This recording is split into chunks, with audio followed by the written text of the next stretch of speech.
સૌરાષ્ટ્રના રાજકોટ જિલ્લામાં ધોરાજી તાલુકાના હડમથિયા ગામમાં ધોધમાર વરસાદ શરૂ થયો। હડમથિયા ગામમાં વહેલી સવારથી જ વાદળછાયું વાતાવરણ જોવા મળ્યું અને ધોધમાર વરસાદની શરૂઆત થઈ, જેના પગલે નદી નાળાઓ અને ચેકડેમ છલકાયા હતા। હડમથિયા ગામ ધોધમાર વરસાદને પગલે ધરતીપુત્રોમાં આનંદની લાગણી છવાઈ ગઈ છે। રાજકોટના ધોરાજીના આસપાસના અનેક ગ્રામીણ વિસ્તારોમાં સવારથી જ વરસાદી માહોલ છે। હડમથિયા ગામમાં ધોધમાર વરસાદ વરસ્યો।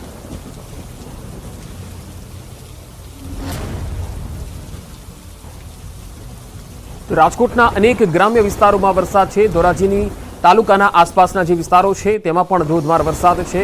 અનેક ગામડાઓમાં વરસાદ થવાથી ખેડૂતોમાં ખુશીની લહેર છે। ભારે વરસાદથી નદી નાળા અને ચેકડેમ છલકાયા છે। તસવીરોમાં જોઈ શકાય છે કે ગામમાં જે પાણીનું વહેણ છે એ જતું જોઈ શકાય છે। ધોરાજીના હડમથિયા ગામથી આ તસવીરો આવી રહી છે, જ્યાં ધોધમાર વરસાદને પગલે ગામના મુખ્ય રસ્તાઓ જળમગ્ન બન્યા છે અને અહીંયા ધોધમાર વરસાદથી ખેડૂત વર્ગ રાજી થઈ ગયો છે। ધોરાજીના હડમથિયામાં ધોધમાર વરસાદ। વધુ માહિતી સાથે ફોનલાઈન પર સંવાદદાતા મુનાફ બકાલી જોડાયા છે। મુનાફ, શું હડમથિયા ગામમાં જ વરસાદ છે કે ધોરાજી જેતપુરના અન્ય વિસ્તારોમાં પણ વરસાદ છે? બિલકુલ ચોક્કસ પંકજ, સવારથી જ વાતાવરણમાં પલટો આવ્યો છે। કાળા ડિબાંગ વાદળા છે। હાલ ધોરાજી તો ધીમી ધારે વરસાદ હતો ધોરાજી ઉપલેટામાં, પણ વાત કરીએ ધોરાજી તાલુકાની, ધોરાજી તાલુકાના જે હડમથિયા ગામથી આ ધોધમાર વરસાદ પડ્યો હતો। હડમથિયા ગામે વહેલી સવારથી જ વાદળછાયું વાતાવરણ જોવા મળેલ હતું। ધોધમાર વરસાદને લઈને હાલ વરસાદ ધોધમાર વરસાદ છે। ગામોમાં અંદર ગામના પાણી ભરાઈ ચૂક્યા છે, હોકરાના અંદરમાં પાણી ભરાઈ ગયું છે અને ખેતરોમાં બી પાણી ભરાઈ ચૂક્યા છે। ખાસ કરીને વાત કરવામાં કે ખેડૂત તંત્રમાં ખુશીનો માહોલ જોવા મળ્યો છે। જે રીતે વરસાદ થયો તેને લઈને ખેડૂતોને ચોક્કસપણે મોટા પાયે ફાયદો થશે। મુનાફ, નદી અને ચેકડેમોની સ્થિતિ શું છે? બિલકુલ જે રીતે વરસાદ થયો, જે રીતે હવામાન વિભાગે રેડ એલર્ટ કર્યું અને એની પહેલા 2 દિવસ પહેલા જે વરસાદ થયો તેને લઈને ચેકડેમો અને તળાવો તમામ ચેકડેમો છે તે ઓવરફ્લો થઈ ગયા છે અને ભાદર 2 છે તે ભાદર 2 માં અડધો ફૂટ પાણીની આવક ચાલુ છે। અત્યારે તમામ ડેમો અને ચેકડેમો છે તે ઓવરફ્લો થઈ ગયા છે અને ભરાઈ ચૂક્યા છે। તેને લઈને ખેડૂતોને પારાપાર મુશ્કેલીનો સામનો નહીં કરવો પડે। જે રીતે જે પુનારા પાકના અંદરમાં બી ખેડૂતોને કોઈ જાતની તકલીફનો સામનો નહીં કરવો પડે। જી મુનાફ, આભાર માહિતી આપવા માટે। વાત હવે જૂનાગઢની। જૂનાગઢ જિલ્લાના ઘણા ભાગોમાં વરસાદી માહોલ છે, જેમાં મધુરમ, ઝાંઝરડા ચોકડી, ટીંબાવાડીમાં ધોધમાર વરસાદ શરૂ થયો। વિરામ બાદ વરસાદ થતા રસ્તા પર પાણી વહેવા લાગ્યા। લોકોને ગરમીથી રાહત મળી ગઈ। હજુ પણ વાદળછાયું વાતાવરણ જોવા મળી રહ્યું છે। તસવીરોમાં જોઈ શકાય છે જૂનાગઢના અનેક વિસ્તારોમાં વરસાદ છે। ઝાંઝરડા, મધુરમ અને ટીંબાવાડીમાં ધોધમાર વરસાદ પછી હાલ સવારથી જ વરસાદી માહોલ પણ દેખાઈ રહ્યો છે। 2 દિવસ વિરામ હતો, એ પહેલા વરસાદી માહોલ હતો અને આજે સવારથી જ અહીંયા ફરી એકવાર વરસાદી માહોલ જામ્યો છે।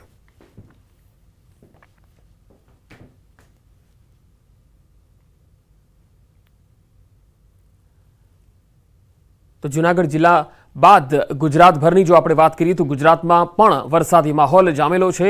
રાજકોટના ઉપલેટામાં ગ્રામ્ય વિસ્તારોમાં ભારે વરસાદ ખાબકી ગયો છે, જેમાં લાઠ, ભીમોરા, મજેઠી સહિતના ગ્રામ્ય વિસ્તારોમાં વરસાદ પડ્યો। વરસતા વરસાદમાં બાળકોએ નહાવાની પણ મજા માણી હતી। ગ્રામ્ય વિસ્તારમાં ભારે વરસાદને લઈ રોડ ઉપર પાણી વહેતા થયા। વરસાદને લઈને કપાસ, મગફળી, સોયાબીન સહિતના પાકોનું વાવેતર કરેલું હોવાથી ખેડૂતોમાં ખુશીની લહેર વ્યાપી ગઈ છે। તસવીરોમાં જોઈ શકાય છે રાજકોટના ઉપલેટા અને અન્ય ગ્રામીણ વિસ્તારોમાં ધોધમાર વરસાદ છે। બાળકો આ વરસાદમાં નહાવાની મજા લઈ રહ્યા છે। હવે આપણે બતાવીએ દ્વારકાની આ તસવીર।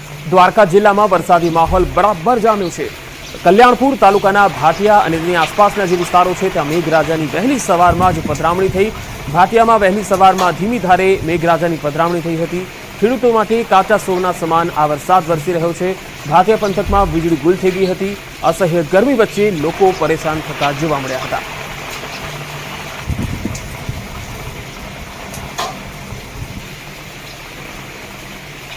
વાત અન્ય સમાચારોની કરીએ તો સુરેન્દ્રનગરમાં શંકાસ્પદ ચાંદીપુરા વાયરસથી મૃત્યુ થયું છે। અમદાવાદ હોસ્પિટલમાં સારવાર દરમિયાન મોત થયું છે। પાટડીના ખારાઘોડા ગામની 5 વર્ષની એક બાળકીનું મૃત્યુ થઈ ગયું। આ મૃત્યુનું કારણ જાણવા સેમ્પલ પૂના લેબોરેટરી ખાતે મોકલવામાં આવ્યા છે। રિપોર્ટ બાદ મોતનું સાચું કારણ બહાર આવી શકશે। સુરેન્દ્રનગર જિલ્લામાં ચાંદીપુરા વાયરસના શંકાસ્પદ કેસને લઈ તંત્રમાં દોડધામ મચી ગઈ છે।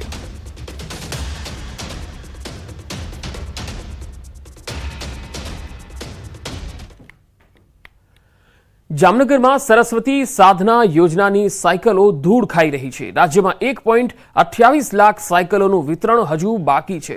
ધોરણ 9માં પ્રવેશ મેળવતી વિદ્યાર્થીનીઓને સાયકલ આપવાની હોય છે, પરંતુ જામનગરની આદર્શ નિવાસી શાળાના ગોડાઉનમાં આ સાયકલો ધૂળ ખાઈ રહી છે. તંત્રની અણઆવડતને કારણે સરકારી સહાય માટેની 250 જેટલી સાયકલોનું હજુ સુધી વિતરણ કરાયું જ નથી.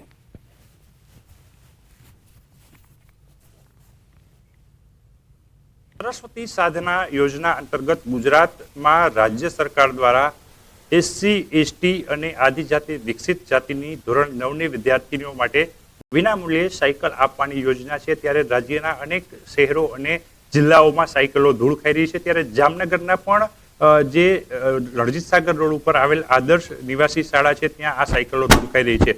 250 જેટલી રાજ્ય સરકાર દ્વારા સાયકલો તો ફાળવવામાં આવી છે. આ સાયકલો ઘણા લાંબા સમયથી અહીં પડી છે. જે પ્રકારે વાત કરવામાં આવે, ધોરણ 9ની વિદ્યાર્થીનીઓ માટે રાજ્ય સરકાર દ્વારા આ સાયકલો ઉપયોગમાં લેવા માટે આપવામાં આવતી હોય છે. સહાય રૂપે જે સાયકલો આપવામાં આવતી હોય છે, જેને જે રાખવામાં આવી છે, ત્યાં પણ ઉપરથી જે પ્રકારે આપ દ્રશ્ય જોઈ રહ્યા છે, ગોડાઉનમાં છે, ત્યાં પતરા તૂટેલા છે અને નીચે જ જે સાયકલો છે તે સાયકલો પડી છે. એટલે સાયકલો ધૂળ ખાઈ રહી છે અને ડેમેજ પણ ક્યાંક ને ક્યાંક થઈ રહી છે. તંત્રની અણઆવડત અને અણધર વહીવટના કારણે જ આ સાયકલો ઘણા લાંબા સમયથી અહીં પડી છે. ત્યારે આ સાયકલો વિદ્યાર્થીનીઓ સુધી ક્યારે પહોંચશે એ પણ એક મોટો સવાલ છે. કારણ કે સરકાર દ્વારા જે સાયકલો આપવામાં આવે છે તે સાયકલો અહીં ધૂળ ખાઈ રહી છે, વિદ્યાર્થીનીઓ સુધી નથી પહોંચી. તેની પાછળ જવાબદાર કોણ એ પણ એક તપાસ માંગી લે તેવો વિષય છે. બીજી બાજુ વાત કરવામાં આવે તો જામનગર સહિત અન્ય જિલ્લાઓમાં પણ આ પ્રકારે સાયકલો પડી રહી છે. ત્યારે મોટી કાર્યવાહી કરવામાં આવે ને ખરેખર લાભાર્થી સુધી સાયકલો પહોંચે તે માટેની વ્યવસ્થા કરવામાં આવે તેવી પણ લોકોમાં અને લાભાર્થીઓમાં ક્યાંકથી ક્યાંક માગણી ઉઠવા પામી છે. કેમેરામેન મનસુખ રામોલિયાની સાથે કિંજલ કારસરિયા, ન્યૂઝ 18 ગુજરાતી, જામનગર. સુરેન્દ્રનગરમાં વિદ્યાર્થીનીઓના હકની સાયકલ ભંગાર બની રહી છે. સરસ્વતી સાધના સહાય યોજના અંતર્ગત અપાતી સાયકલ લીંબડીમાં કચેરીના જૂના બિલ્ડિંગમાં જ ધૂળ ખાઈ રહી છે. નવા સત્ર સાથે શાળાઓ 2 મહિનાથી શરૂ થઈ ગઈ, પણ શિક્ષણ વિભાગના અણઘડ વહીવટના કારણે 700 જેટલી સાયકલનું વિતરણ નથી થઈ શક્યું. લીંબડી અને ચૂડા તાલુકાની વિદ્યાર્થીનીઓને આપવાની સાયકલ હાલ વરસાદમાં પલળીને કાટ ખાઈ રહી છે અને ભંગારમાં પરિવર્તિત થઈ રહી છે. તેમ છતાંય અધિકારીઓના પેટનું પાણી નથી હાલી રહ્યું.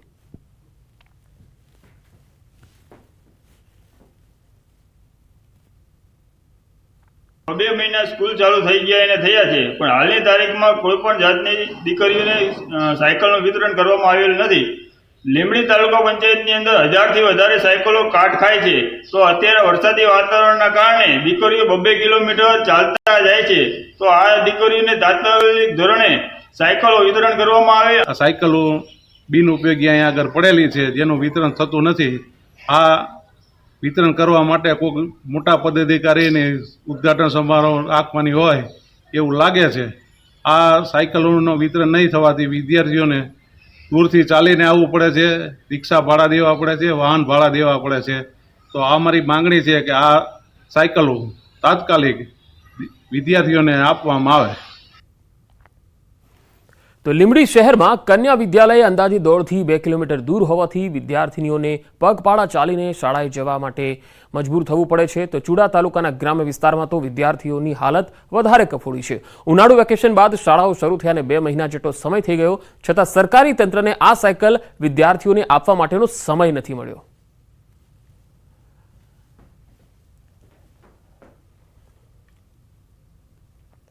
સુરેન્દ્રનગર જિલ્લામાં સરસ્વતી સાધન સહાય યોજના અંતર્ગત વિદ્યાર્થીઓને આપવામાં આવતી સાયકલો છેલ્લા 2 મહિના કરતા વધુ સમયથી આ લીંબડીની જે જૂની તાલુકા પંચાયતની કચેરી છે, આ કચેરીમાં ધૂળ ખાતી નજરે પડી રહી છે. એક તરફ સરકાર દ્વારા વિદ્યાર્થીઓને ભણાવવા માટે અને બેટી બચાવો બેટી પઢાઓના મોટા મોટા નારા લગાવવામાં આવી રહ્યા છે. બીજી તરફ ક્યાંક ને ક્યાંક તંત્રના અધિકારીઓ છે એમની અણઆવડતના કારણે આ સાયકલો છે ધૂળ ખાઈ રહી છે અને ભંગારમાં પરિવર્તિત થઈ રહી છે.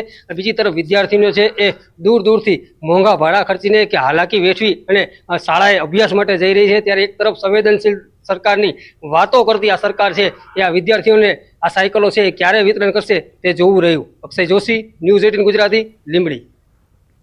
ભાવનગર શહેરના તમામ 13 વોર્ડમાં ફરતી ઈ રિક્ષા હાલ ભંગાર હાલતમાં છે. આ ઈ રિક્ષા મનપાને દાનમાં મળી હતી. ઈ રિક્ષા જ્યારે ચાલુ હતી ત્યારે જાહેરમાં કચરો નાખનાર સામે દંડનાત્મક કાર્યવાહી પણ થતી હતી.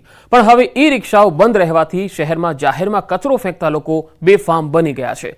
વર્ષ 2019માં મનપાને ઈ રિક્ષા મારફતે 4.5 લાખ જેવી દંડની રકમ પણ પ્રાપ્ત થઈ હતી. આ ઈ રિક્ષા છેલ્લા 2 વર્ષથી નીલમબાગ ખાતેના મનપાના ગેરેજમાં બંધ હાલતમાં છે. સૂત્રો પાસેથી માહિતી મળી છે કે એક ઈ રિક્ષા અને તેના કર્મચારીનો ખર્ચ ₹50,000 જેટલો થતો હતો, જે મનપાને પોસાય તેમ ન હોવાથી ઈ રિક્ષાઓ બંધ હાલતમાં અત્યારે દેખાઈ રહી છે. હવે જોવું રહ્યું કે આ ઈ રિક્ષાઓ ફરીથી શરૂ થાય છે કે નહીં.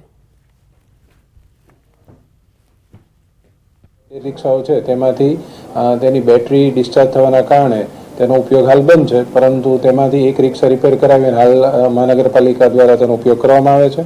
જ્યારે બાકીની 12 રિક્ષાઓ સહિતની 13 રિક્ષાઓનો માન્ય કમિશનર સાહેબની સૂચના અનુસાર આઉટસોર્સિંગ એજન્સી મારફત તેનો શહેરમાં ફરીથી તે ઉપયોગ શરૂ કરવામાં આવે તે માટેની હાલ ટેન્ડરની પ્રક્રિયા શરૂ છે અને ટૂંક સમયમાં આ તમામ રિક્ષાઓનો ફરીથી ઉપયોગ શરૂ કરવામાં આવનાર છે. એમાંથી 12 રિક્ષાઓ અત્યારે બંધ છે, એક રિક્ષા ચાલુ છે. આગામી દિવસોમાં આ રિક્ષાઓ ચાલુ થાય અથવા ચાલુ કરવા માટેના અમારા પ્રયાસો રહેશે. ભવિષ્યમાં પણ આ ઈ રિક્ષા દ્વારા પોલીસ અને ભાવનગર મહાનગરપાલિકાનું સંકલિત કાર્યવાહી થાય એના માટેના પ્રયાસ હાથ ધરવામાં આવશે. ઈ રિક્ષાનો ઉપયોગ પણ ભાવનગરમાં ખૂબ સારો થતો. દુકાને જઈને દંડ કરતા, સ્વચ્છતા ન જાળવે એની માટે બહુ સારી વાત. પણ પરિસ્થિતિ આ શાસકો અને આ અધિકારીને એ નથી ખબર પડતી કે લોકોએ આપેલું દાન હોય કે ડોનેટ કરેલી વસ્તુ હોય એની જાળવણીની જવાબદારી પણ આપણી છે.